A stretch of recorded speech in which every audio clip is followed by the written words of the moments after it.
इन्हें देखकर कहती है, मेरे दोनों बेटे कितने सुंदर लग रहे हैं। आज मेरा सालों का सपना सच होने जा रहा है। मेरे बेटों का घर बसने जो जा रहा है। अपने बेटों को दूल्हा बना देखकर सुषमा फूली नहीं समा रही थी, मगर यश और सागर इस शादी से जरा भी खुश नहीं थे। तभी अचानक से यश सेहरा उतार कर नम आंखों से कहता है, माँ, मुझे माफ कर दीजिए, मगर मुझसे ये शादी नहीं होगी। मैं मेरी जिंदगी में अर्पिता की जगह और किसी को नहीं दे सकता। हाँ माँ, मैं भी मेघा के अलावा किसी के बारे में नहीं सोच सकता। दिमाग खराब हो गया है तुम दोनों का। बारात दरवाजे पर खड़ी है। मत भूलो आज तुम दोनों भाइयों की शादी है। कहाँ जा रहे हो तुम दोनों? हमें जाने दीजिए माँ। इतने में आलोकनाथ कमरे में आते हैं।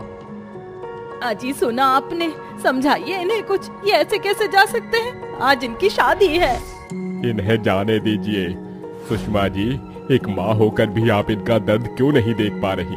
अरे माँ बाप तो अपने बच्चे की खुशी के लिए क्या कुछ नहीं करते। इन्हें जाने दीजिए। जाओ बच्चों।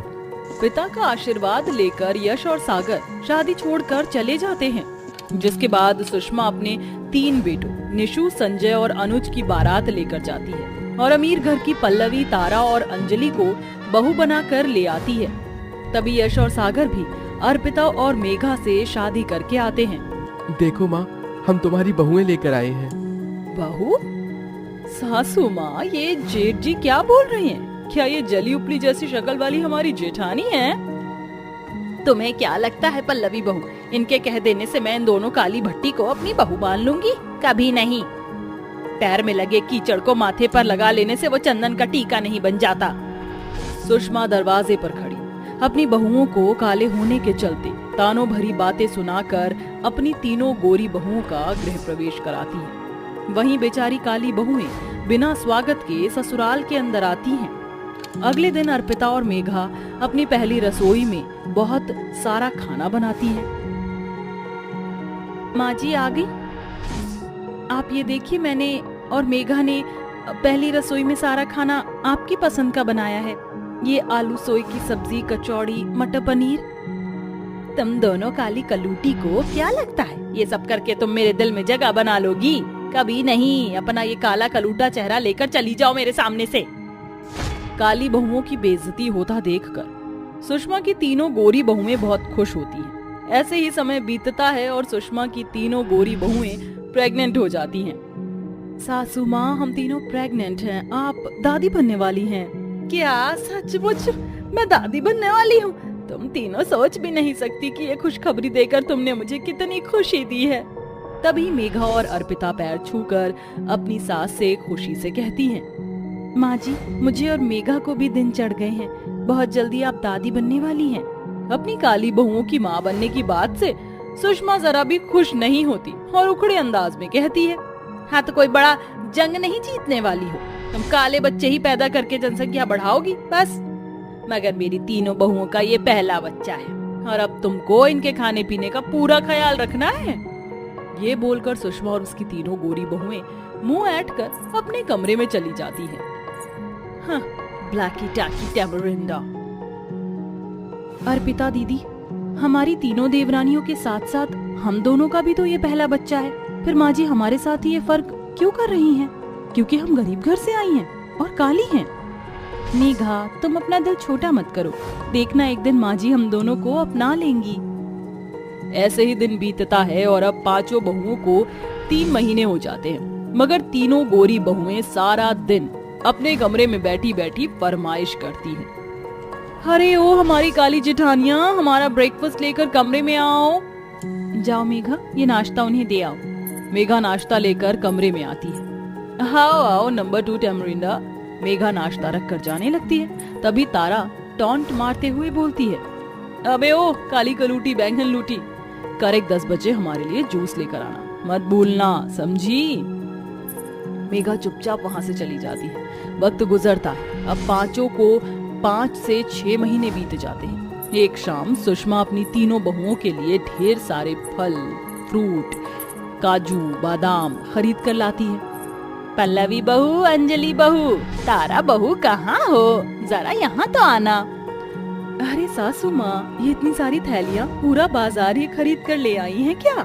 मेरा बस चले तो मैं अपनी तीनों बहुओं के लिए पूरा बाजार भी खरीद लूं। इनमें तुम तीनों के खाने पीने के लिए फल फ्रूट हैं और काजू बादाम और मेवे मखाने हैं, और ये केसर है, इसे दूध में डालकर पीना ताकि तुम्हारे बच्चे गोरे सुंदर पैदा हो। ये तुम तीनों का पहला बच्चा है तो तुम्हें अपने खाने पीने का पूरा ध्यान देना है। माँ जी, क्या थोड़े से काजू बादाम हम भी ले ले? वो जैसे जैसे महीने बढ़ रहे हैं शरीर में बड़ी कमजोरी आ रही है। ये काजू बादाम फ्री फंड में नहीं आए जो मैं तुम दोनों काली कलूटियों को दे दूं। हमारे जमाने में औरतें रूखी सूखी रोटी खाकर भी हट्टे कट्टे बच्चे पैदा करती थी। दाल रोटी खाओ, उससे ताकत मिलेगी। सुषमा की इन बातों में उसका फर्क साफ झलक रहा था। हालांकि उसकी 3 गोरी बहुओं की तरह अर्पिता और मेघा का भी ये पहला बच्चा था, मगर उन्हें रूखे सूखे के सिवा खाने पीने का कोई इंतजाम नहीं मिलता। साथ ही वो बेचारी बहुएं सारा दिन सुबह से रात तक एक पैर पर नाचती रहती हैं। माँ जी, चाय। तुम दोनों को कितनी बार कहा है ना दूध में तेज पत्ती डाला करो। मेरी तीनों बहुओं का ये पहला बच्चा है, उन्हें ताकत की जरूरत है। लग रहा है चाय में अपना काला रंग घोल दिया हो। हाँ। माफ कर दीजिए माँ जी, मैं आगे से ध्यान रखूंगी। माँ जी, आज शाम के खाने में क्या बनाना है बता दीजिए। सुषमा मेघा को चिढ़ाते हुए तीनों गोरी प्रेग्नेंट बहुओं से पूछती है। बताओ मेरी प्यारी गोरी बहुओं, तुम्हें क्या खाने का मन है? सासू माँ, मुझे कोफ्ते और रोटी खाना है और मुझे कड़ी चावल खाना है। मम्मी जी, मुझे तो अंडा कड़ी और पुलाव खाने हैं। अंडे का नाम सुनते ही मेघा का जी मिचलाने लगता है। माँ जी, ऐसी हालत में मुझसे और अर्पिता दीदी से अंडा कड़ी नहीं बनेगा, उससे दुर्गंध आती है। सुना आपने सासू माँ, ये मेरा पहला बच्चा है और मुझे मेरे मनपसंद का खाना भी नहीं मिल सकता। ये कहते कहते तारा झूठ मूठ के रोने लगती है, जिस पर सुषमा भड़क कर कहती है, कान खोल कर सुन मेरी काली बहू, मेरी तारा बहू को अंडा कड़ी खाने का मन है तो तू बनाएगी, समझी? सुषमा जबरदस्ती दोनों पर अपनी जिद थोप देती है। अंडा कड़ी बनाते हुए अर्पिता मेघा को बहुत उल्टियां होती हैं और दोनों की तबीयत बिगड़ जाती है, मगर सुषमा को उसे रत्ती भर भी फर्क नहीं पड़ता। समय बीतता है। अब सुषमा की सभी बहुओं को 7 से 8 महीने हो जाते हैं। तभी एक दिन सुषमा के शरीर पर बहुत सारे दाने निकल आते हैं। डॉक्टर की जांच के बाद ये पता चलता है, देखिए, आपके सास के शरीर में एलर्जी हो गई है और आप 5 ही प्रेग्नेंट हैं, इसलिए इनसे दूर रहिए और इनकी देखरेख के लिए एक नर्स रख लीजिए। ठीक है डॉक्टर साहब, शुक्रिया। नहीं बाबूजी, 5 बहुओं के रहते नर्स के सहारे हम सासू माँ को नहीं छोड़ेंगे। अरे चेहरे के साथ साथ तुम दोनों के दिमाग पर भी कालिक जम गई है क्या? सुना नहीं, डॉक्टर ने माँ जी से दूर रहने को कहा है। हम तीनों का ये पहला बच्चा है जिसके लिए हम पिछले 9 महीने से इंतजार कर रही है। हम अपने बच्चे को खतरे में नहीं डालना चाहते हैं। ये कहकर सुषमा की तीनों बहुएं वहाँ से चली जाती हैं, मगर अर्पिता और मेघा अपनी सास की सेवा बाड़ी करती हैं। अर्पिता बहू, मेघा बहू, दूर रहो मुझसे, वरना तुम्हारे बच्चों को कुछ हो ना जाए।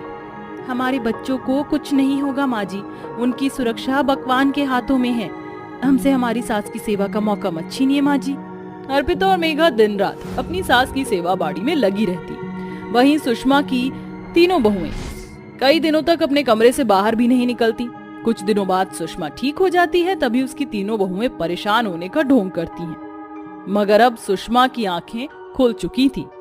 भगवान का शुक्र है सासू माँ जो आप ठीक हो गई। हाँ सासू माँ, हम तीनों तो बस आपके ठीक होने की ही प्रार्थना कर रही थी।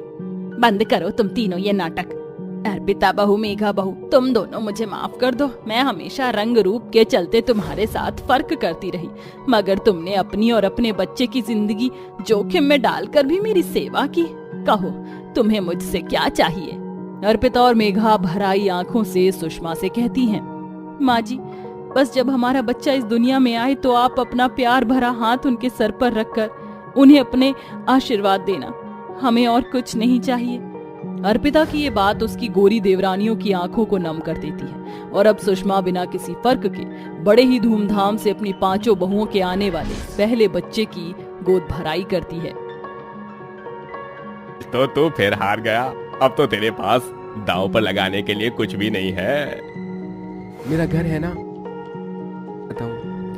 अभिनव अपने घर को दांव पर लगा देता है। लेकिन अभिनव की किस्मत इस बार भी उसका साथ नहीं देती और अभिनव अपना घर दांव में हार जाता है।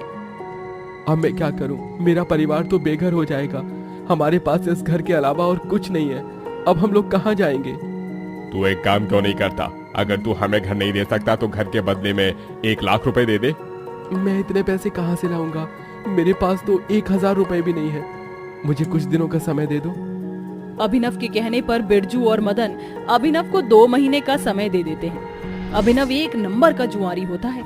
अभिनव की पत्नी अर्चना एक दर्जी होती है जो गांव के लोगों के कपड़े सिलकर अपने घर का खर्च चलाती है और अपनी 5 नंद का ख्याल रखती है। अर्चना रंग रूप से काली होती है, लेकिन काला रंग होने के बावजूद भी अर्चना दिल की बहुत साफ होती है। अर्चना, ये लो मेरी बेटी की शादी का कार्ड। तुम्हें और तुम्हारी 5 नंदों को मेरी बेटी की शादी में जरूर आना है। जी हम जरूर आएंगे। और ये लीजिए आपकी बेटी के कपड़े, मैंने ये सारे कपड़े सिल दिए हैं। विमला अर्चना की तारीफ करती है और उसे शादी का कार्ड और पैसे देकर चली जाती है। एक काम करती हूँ, इन पैसों से मैं शादी में जाने के लिए अपनी 5 नंदों के लिए कपड़े खरीद लेती हूँ। उनके पास शादी में जाने के लायक कोई कपड़े ही नहीं है। लेकिन ये 5 हैं कहाँ? सुबह से कहीं दिखाई नहीं दे रही हैं। लगता है ये 5 वही होंगी जहाँ मैं सोच रही हूँ। इतना कहकर अर्चना अपने घर के बाहर अपने आंगन में जाती है जहाँ उसकी 5 नंदे बैठी होती हैं। अर्चना की 5 नंदों को फूलों का बहुत शौक होता है, इसलिए उन्होंने अपने पूरे आंगन में हर जगह फूलों को उगा रखा था। अरे देखो, ये गुलाब का फूल कितना ज्यादा सुंदर लग रहा है। इन फूलों की खुशबू कितनी अच्छी है। ऐसा लग रहा है कि बस यहीं पर बैठी रहूं और इनकी खुशबू सूंघूं। इनकी जितनी अच्छी खुशबू तो और किसी चीज में आ ही नहीं सकती। दीप्ति, ज्योति, पूजा, मनीषा और निशा, तुम 5 को क्या पूरा दिन यहीं बैठना है? भाभी, आप जानती हो ना, ये फूल हमें कितने ज्यादा पसंद हैं। यहाँ से तो हमारा उठने का मन ही नहीं करता है।